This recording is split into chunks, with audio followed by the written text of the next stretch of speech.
Bangunan dengan pagar bercat hitam ini adalah sebuah kos-kosan 5 pintu yang berada di Jalan Nusa Indah, Melajah, Bangkalan, Madura.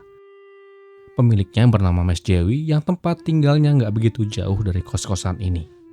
Di dalamnya hanya terdapat satu orang penghuni yang menempati sebuah kamar berukuran 3 kali 6 meter yang posisi kamarnya berada paling ujung.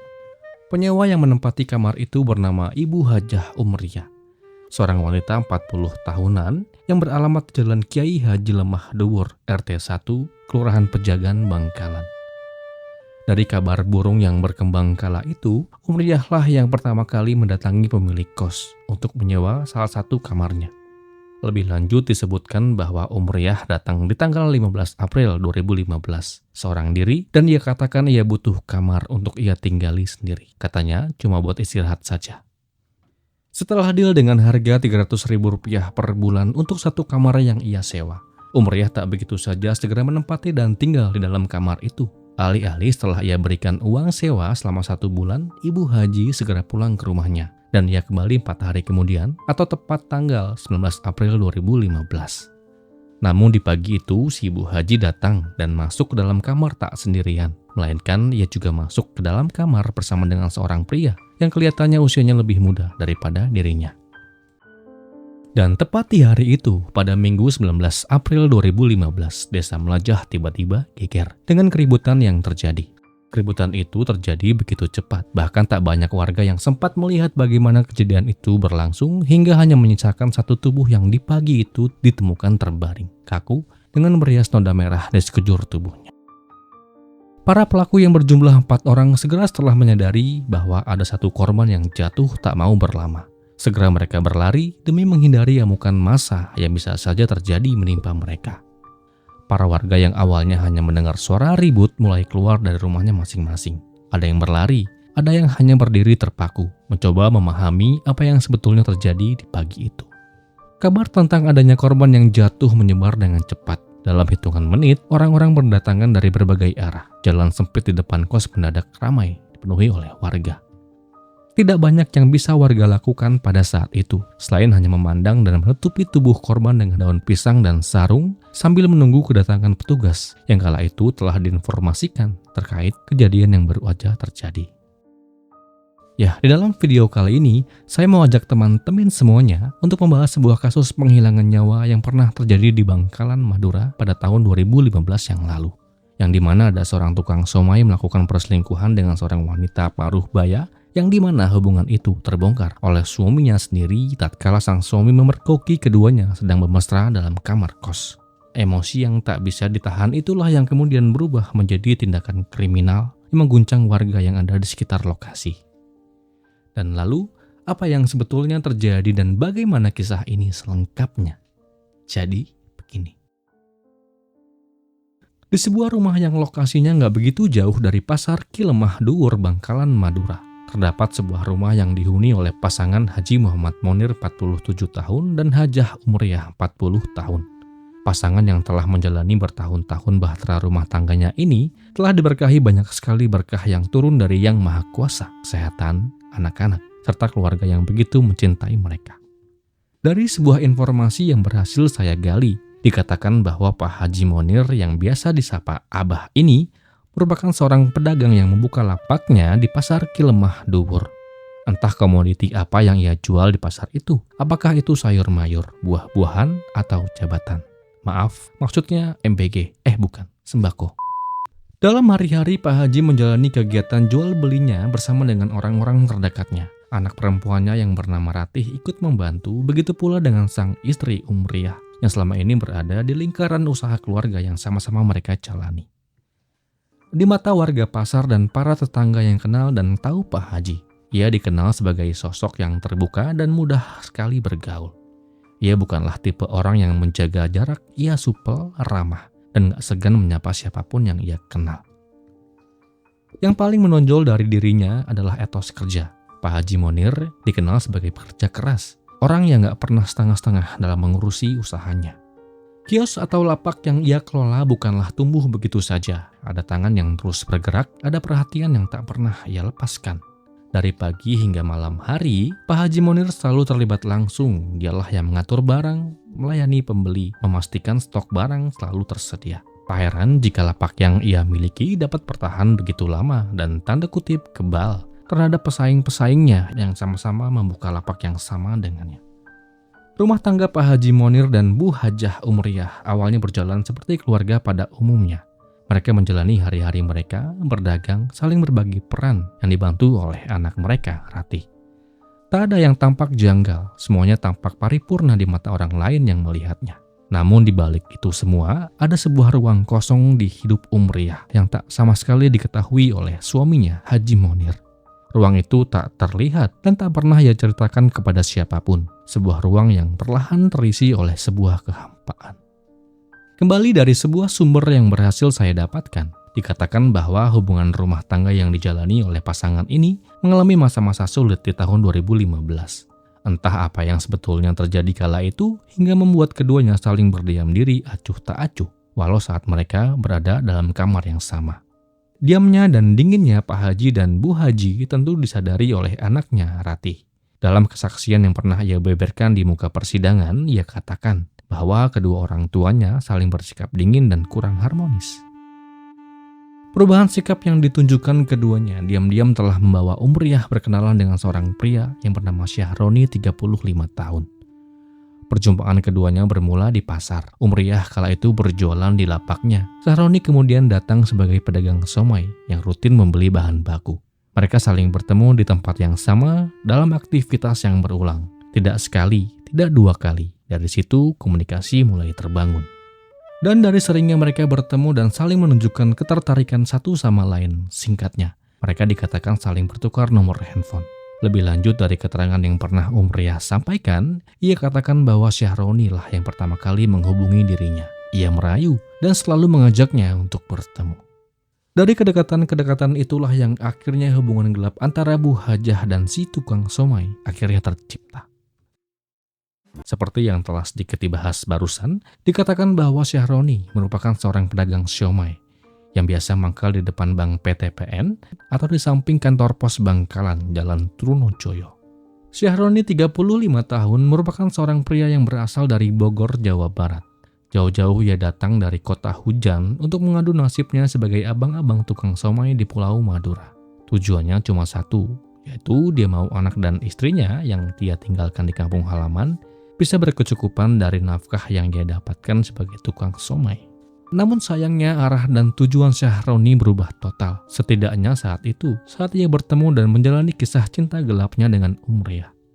Sejenak ia melupakan betapa arti kejujuran menjadi harga mati dalam sebuah hubungan LDM atau long distance marriage. Dalam menjalani hubungan gelap itu, Umriyah dan Syahroni melakukannya dengan diam-diam. Tidak ada yang berubah di permukaan. Umriyah tetap berjualan di pasar, tetap pulang ke rumah, tetap menjalani perannya sebagai seorang ibu dan istri. Namun di balik semua itu, komunikasi yang mereka jalani, mereka lakukan dengan menggunakan ponsel. Sepandai-pandai tupai melompat, akhirnya jatuh juga. Itulah ungkapan yang mungkin pantas untuk menggambarkan jalinan cinta gelap keduanya. Sebab di bulan Maret 2015, Umriyah pernah kepergok sedang berselingkuh di dalam gudang toko di Pasar Balu, Bangkalan. Ratihlah yang pertama kali menemukan ibunya sedang bermanja dengan Syahroni di dalam gudang. Kegiatan yang memalukan itu tentu membuat Ratih menjadi malu dibuatnya. Sebab bukan saja yang melihatnya kala itu, namun ada warga lain dan pedagang lain yang sempat melihat Umriyah sedang berada dalam gudang bersama dengan si tukang siomay.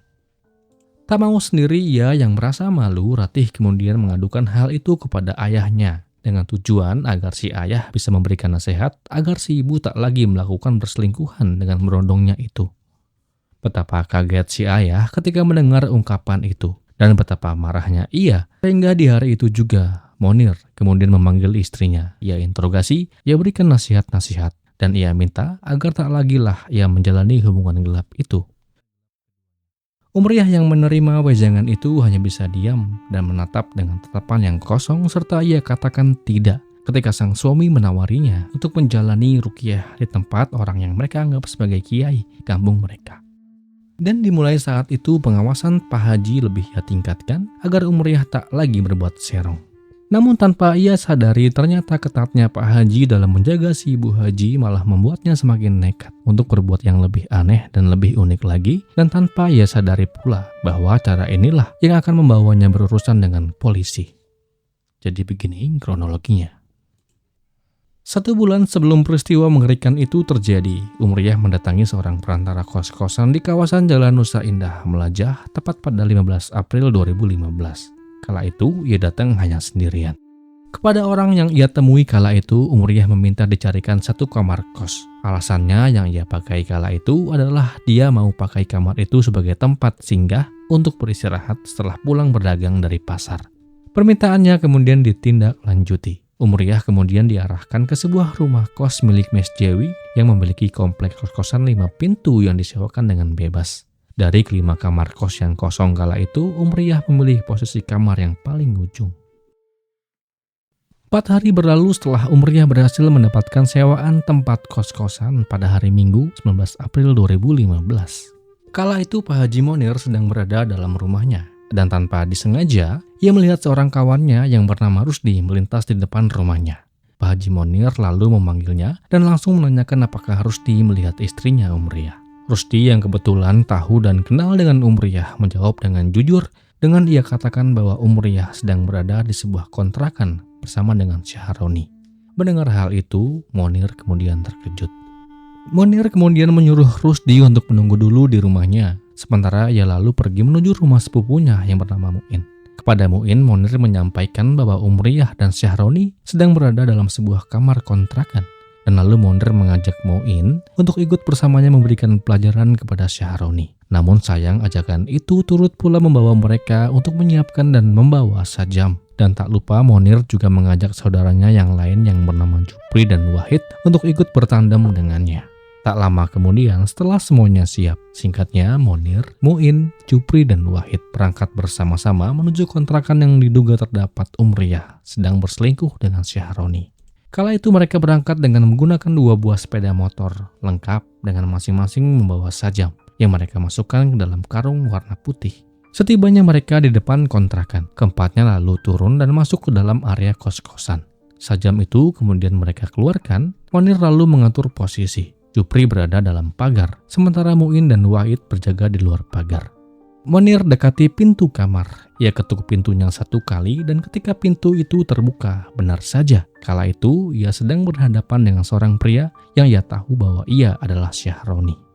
Menyadari hadirnya Monir kala itu, Syahroni lalu mendorong tubuh Monir dengan sekuat tenaga yang ia miliki. Monir sempat terhuyung, namun kala itu ia masih bisa mengendalikan tubuhnya agar tak terjatuh. Lalu tanpa banyak cakap, ia keluarkan sajam yang ia bawa, dan dengan sajam itu ia arahkan tepat mengenai tangan dan dagu Syahroni. Syahroni yang terluka kemudian berlari keluar dari kamarnya. Saat itu Jupri juga tak mau ketinggalan demi mencegah perginya Syahroni. Jupri kemudian mengarahkan sajamnya itu dan tepat mengenai perut Syahroni 1 kali. Serangan sajam itu yang tepat mengenai area vitalnya tak ayal lalu membuat Syahroni terhuyung dan jatuh bernoda merah di jalan yang di pagi itu mulai dipadati oleh warga yang berkegiatan. Tak lama, Syahroni si Abang Somai yang baru saja menjalani 4 bulan kisah cinta gelapnya dipanggil Tuhan Yang Maha Kuasa. Saya ucapkan duka yang mendalam. Usai kejadian yang terjadi begitu singkat, keempat pelaku segera meninggalkan lokasi kejadian. Tidak ada upaya mereka untuk menolong, tak ada yang ditinggal di lokasi. Mereka berpencar kemudian dan menjauh dari area kontrakan. Beberapa saat kemudian warga menemukan Syahroni tergeletak di pinggir jalan. Kondisinya jelas sudah tak bernyawa dengan luka-luka di bagian perut, dagu, dan tangannya. Tidaklah sulit bagi polisi untuk tahu siapa dalang di balik aksi ngeri ini. Sebab di TKP banyak saksi yang menyaksikan betapa keempat orang itu dengan tega menghilangkan nyawa si Abang Siomay. Singkatnya, Pak Haji Muhammad Monir kemudian ditangkap dan segera menyandang status sebagai tersangka. Ia pun dijerat dengan pasal 338 dan 339 KUHP, sementara ketiga pelaku lainnya disebutkan DPO. Di dalam persidangan yang kemudian digelar di Pengadilan Negeri Bangkalan, Umriyah dalam akuannya dia mengklaim bahwa hubungan yang ia jalani dengan Syahroni di dalam kuasa alam bawah sadarnya.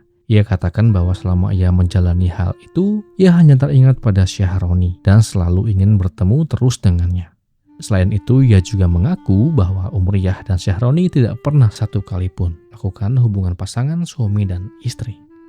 Dan atas segala kesaksian dan bukti-bukti yang ada, majelis hakim kemudian menjatuhkan vonis kepada Haji Muhammad Monir bin Amran dengan hukuman, bisa ditebak? Iya, 8 tahun penjara. Muin, Wahid, dan Jupri tak saya dapatkan informasinya. Demikianlah kisah ini. Semoga akan terus ada pelajaran yang bisa kita ambil dari kisah ini.